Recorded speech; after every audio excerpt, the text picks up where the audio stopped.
She smiled softly. Number, it's been unexpectedly good. The shift between them was subtle, but undeniable. What began as a strange, desperate arrangement turned into something that neither of them had planned for. Emily found herself smiling more, laughing, looking forward to evenings that no longer felt like transactions, but something gentler, something that gave her hope. Then came the night. He didn't text. There had been no promises, no declarations. But when her phone stayed silent, it unsettled her more than she cared to admit. She told herself not to overthink it. But the longer the silence lasted, the heavier the doubt became. And then, late that evening, a single message. Come by tonight. Relief flooded her. She arrived to find him more subdued than usual. They sat, drinks in hand, silence stretching between them. I've been thinking, he said finally. We've spent a lot of time together. She studied his face. Is that a problem? No, he said, but I don't want you to feel like you owe me anything. His words caught her off guard. I don't, she said slowly. This stopped being about rent a while ago. A small smile tugged at the corner of his lips. That's what I hoped. They fell back into an easy rhythm, but something lingered in the air, unspoken but thick. When she stood to leave, he reached out, gently brushing his fingers against hers. It was soft, hesitant. She didn't pull away. Instead, she stepped closer, closing the space between them. The first kiss was cautious, a quiet question asked in the space between heartbeats. When he responded, pulling her closer, the question was answered. From that moment on, everything changed. They didn't define it. They didn't need to. But the line they'd tiptoed around had been crossed. What started as necessity had transformed into something delicate, real. Emily found herself thinking about him constantly. She missed him between their meetings. Her apartment, once suffocating with anxiety, now felt less lonely. One night, sitting beside him in the warm glow of his living room, she caught him watching her. What? She asked, smiling. He shrugged. Just thinking. How strange life is. How things change when you least expect it. She reached out, lacing her fingers with his. No more words were needed. In that quiet, shared space, Emily realized something. Maybe life had tried to break her. Maybe she had nearly lost everything. But in the ruins, she had found something worth holding on to. And for the first time in a long while, she felt like she was exactly where she was supposed to be. Emily Carter clutched the final eviction notice in her trembling hands. The bold red letters, rent overdue, final warning, burned into her mind like a scarlet brand. Her breath came slow and shallow as she looked around her apartment, a modest but cozy space that had been her sanctuary for the past 2 years. It wasn't much, but it had been hers. Now, every creak of the floorboards felt like a countdown, every shadow a reminder of time running out. The past few months had been brutal.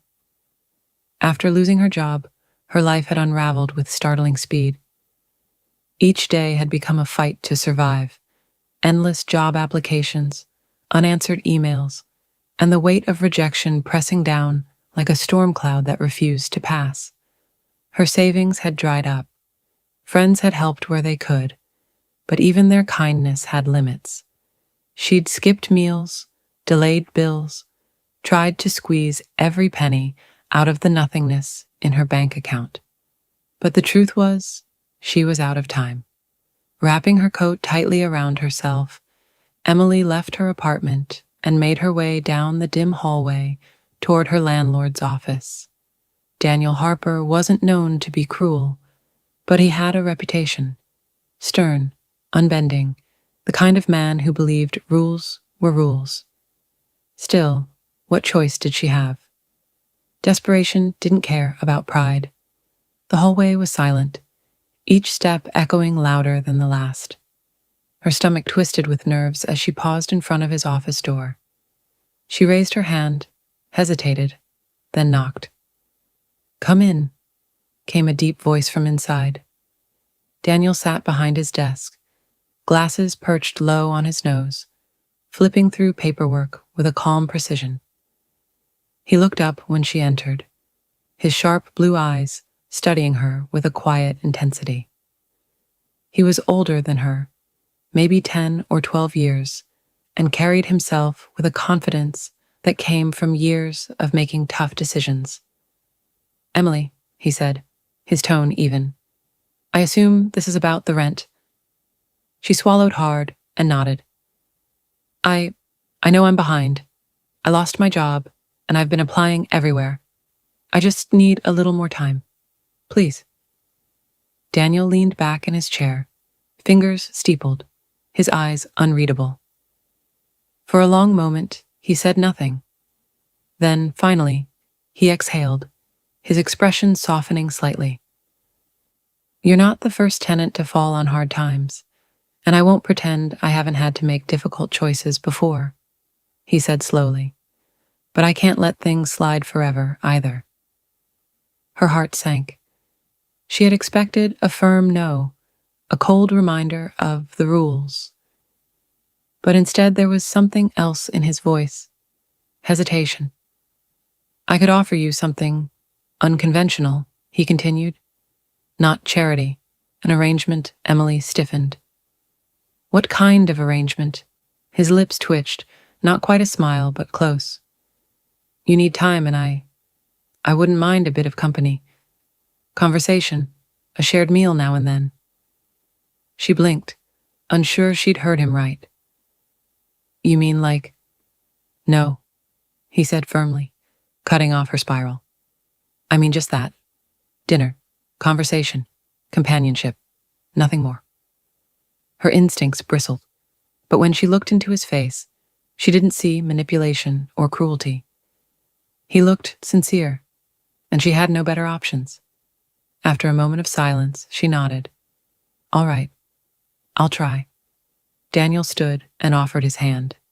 She shook it, the handshake feeling oddly personal, more intimate than a business deal should have been. Their first meeting was at a small Italian restaurant. Emily arrived early, nerves dancing in her stomach. She wore simple dark jeans and a soft sweater, unsure if she was overdressed or under. When she stepped inside, the smell of garlic and warm bread wrapped around her like a blanket. Daniel was already there, dressed casually, waving her over. "I ordered wine," he said. "Figured we could at least pretend this was a normal evening." She gave a small laugh and took her seat. "Thank you. I wasn't sure what to expect. I'm not trying to trick you, Emily," he said seriously. "Just thought you could use a break, and maybe, so could I." Dinner was nice, easy. The conversation flowed with surprising warmth. She learned about his past, his failed marriage, his dedication to work, and the loneliness that crept in after the divorce. He listened as she talked about losing her job, the stress of scraping by, the fear of losing everything. "You remind me of me," he said quietly, "always running, never stopping, always carrying the weight of the world." She nodded, not trusting herself to speak. It felt strange, being seen. Over the following weeks, their meetings became more frequent, sometimes at restaurants, other times at his home. His house, a warm and inviting place, filled with books and vinyl records, surprised her.